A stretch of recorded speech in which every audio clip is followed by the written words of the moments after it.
The Freedom Constitution versus George Washington, creating the United States Army.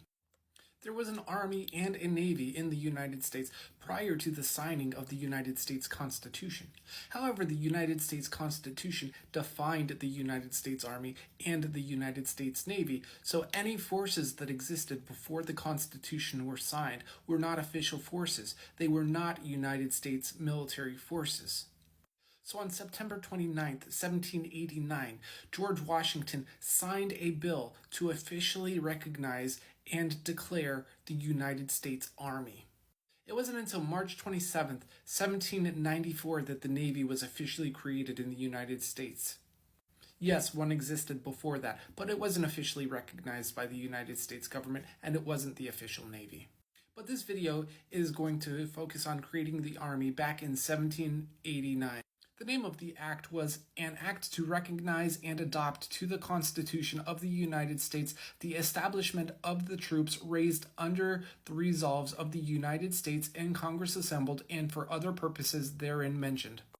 It solidified the pay structure for the Army.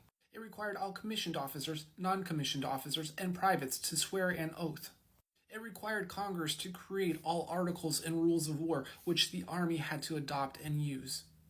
And it let the United States President call local state militias into the federal army when they were battling aggressors on the frontier. The exact quote is hostile incursion of the Indians. And when local militias were forced to join in the federal army, they would have to be paid and provided for in the same manner as the federal army.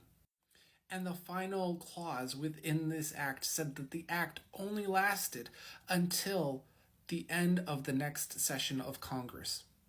So the power for the president to call militias into the federal army was very limited in time.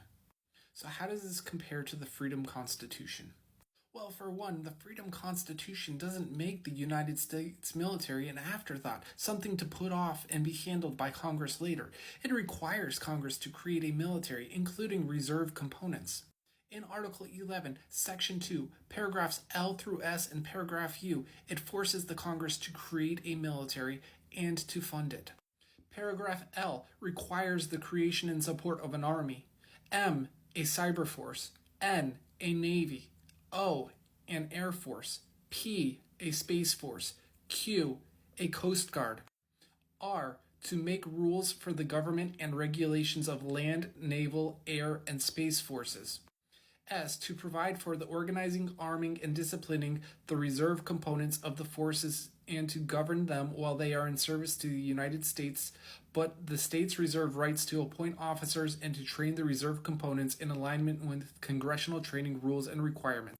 And U, to erect forts, magazines, arsenals, dockyards, and other buildings required.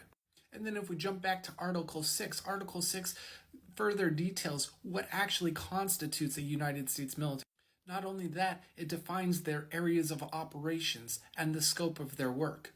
Paragraph A defines the Navy and says the Navy has to protect United States vessels on open waters, international waters, and it will even be required to protect them if they're violating treaties or international law or laws of local places if those vessels are on a clearly identifiable humanitarian mission. Well, the actual wording is compelling evidence that a humanitarian mission is being conducted. The United States Navy has to protect humanitarian vessels that are owned by the United States.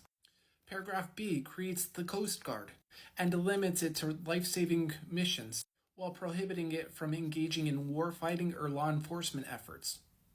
Paragraph C creates a cyber warfighting component and defines its scope of operations. D creates the Army. E creates the Air Force.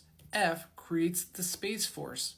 And paragraph G creates a special operating force that is similar to a combined effort between the Marine Corps and Special Operations as we know them today.